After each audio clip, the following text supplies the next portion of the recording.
Around 1.25 hours journey by train from London, this seaside town is a perfect spot for a day outing. The town is well known for its white cliffs along the seashore and the mighty castle, one of the largest castles in the UK.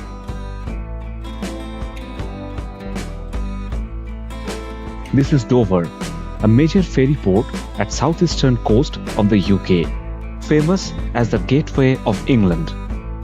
Located at the southeast of Canterbury in Kent, the town faces France across the Strait of Dover, the narrowest flow of the English Channel.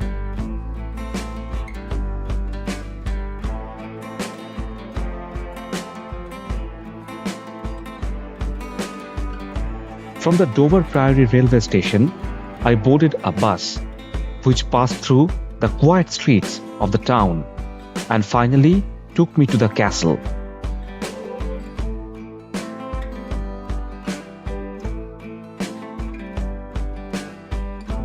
After passing through the town streets, the bus started going uphill.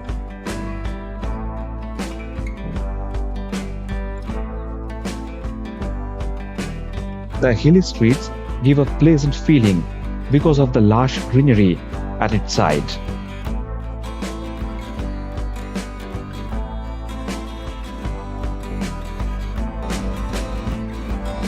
This is the Castle Hill, on which the Dover Castle is situated. If we see the hill from the seaside, we can understand that the hill is actually the white cliffs of Dover, which are world famous.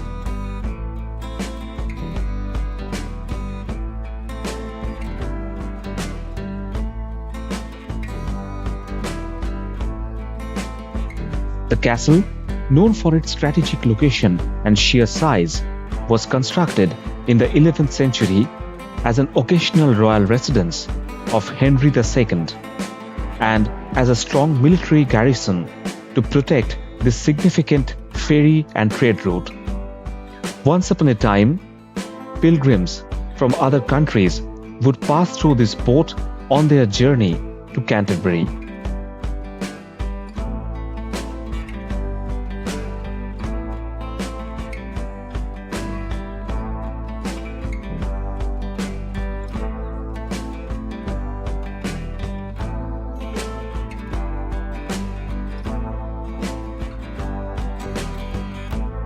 The castle's principal gateway is called the Constable's Gate. I entered this gateway after crossing a wooden drawbridge. Once, the first wall of defense were surrounded by a moat, which had dried up over the passage of time. The first wall of defense has several holes for archery and firing muskets and heavy artillery to force attackers to retreat.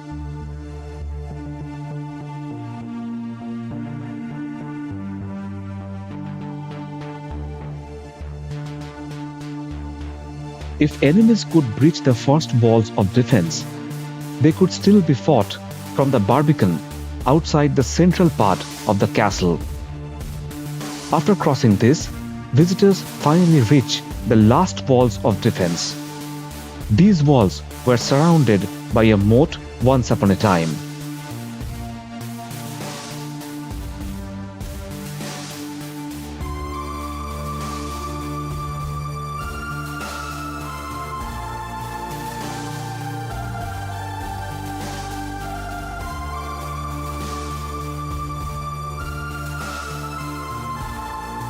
Once these walls are crossed, the innermost sanctum of the castle opens up.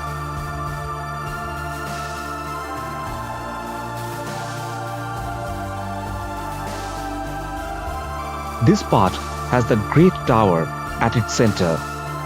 The tower houses royal apartments, royal guest apartment, and the kitchen.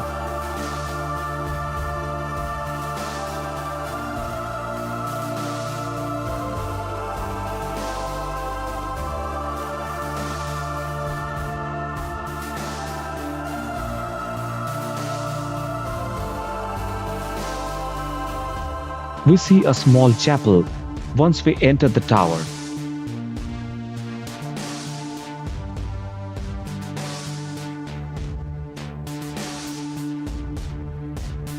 As we climbed the century-old staircase and reach the second floor, we see a landing.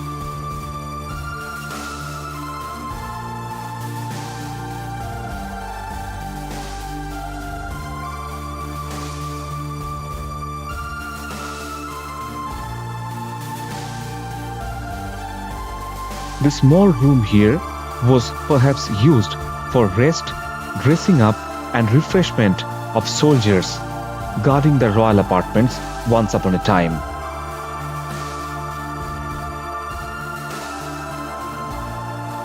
A few steps further, we see a well room at our left.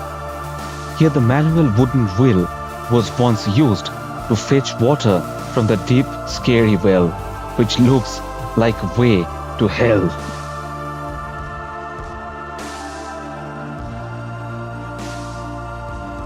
The Great Hall once held several royal meetings.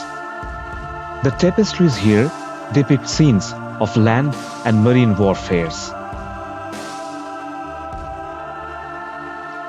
The original wooden ceiling had been replaced by pointed brick ceiling. A medieval world map hangs on the wall. This depicts the medieval Europeans' thought that the earth is a flat surface. From the Great Hall, a narrow passageway leads us to the ornate chapel of St. Thomas Becket, former Archbishop of Canterbury. Once used as a royal chapel, its stained glass windows are inspired from the Canterbury Cathedral.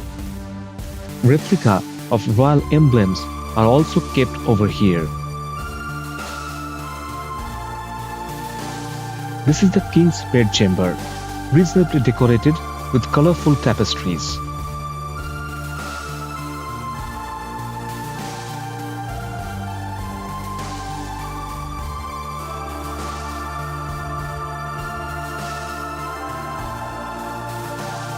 From here, we climb the centuries-old stone spiral staircase.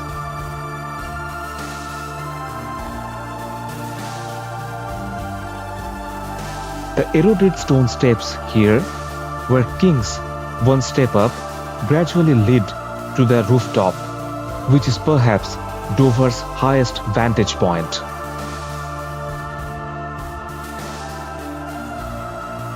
Pattern of the stair was to help slowing down the pace of the enemy soldiers in case they try to climb upward, and also give time to the royal soldiers to fight them.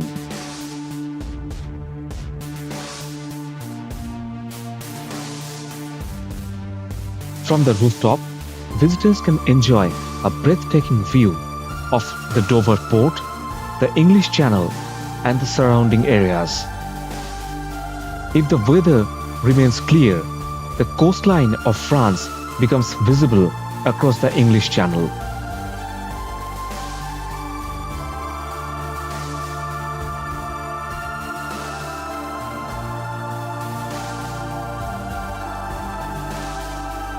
The walls have battlements through which once soldiers would keep an eye on the waterway and on the Dover port. They also would keep themselves ready for archery and musket firing to defend the royals from enemy attacks.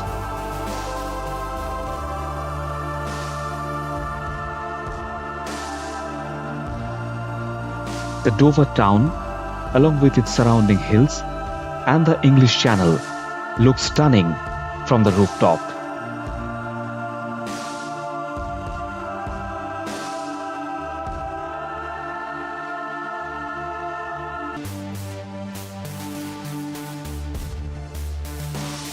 The former military barracks underneath are also visible from the rooftop.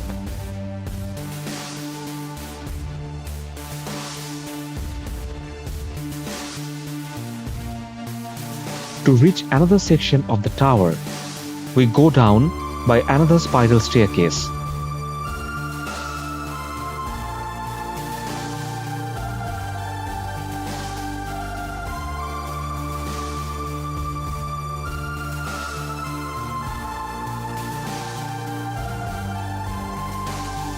Upon reaching the first floor, we see the room where once royal platters were garnished to serve.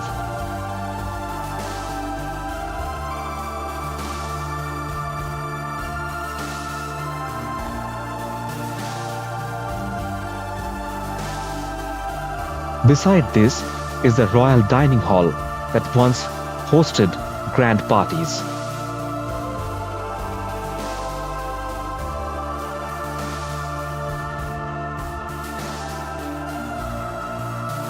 From here, we reach the royal guest room, where once kings enjoyed playing chess in the flickering light and warmth of the fireplace. The centuries-old smoke stain still remains on the fireplace wall.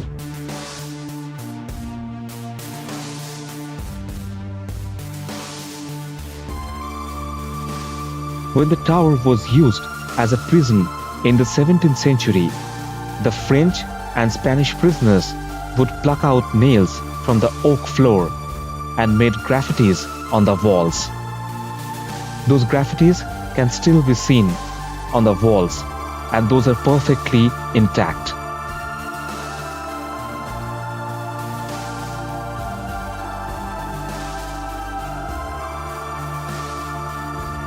The tower's ground floor houses a massive kitchen, where once lavish meals were cooked and supreme quality of wines were stored and served for the royals and their guests.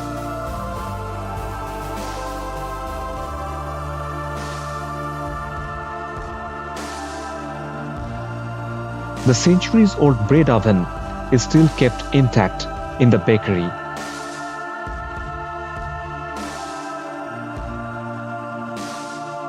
The remaining parts of the castle and the Dover town will be in the next video.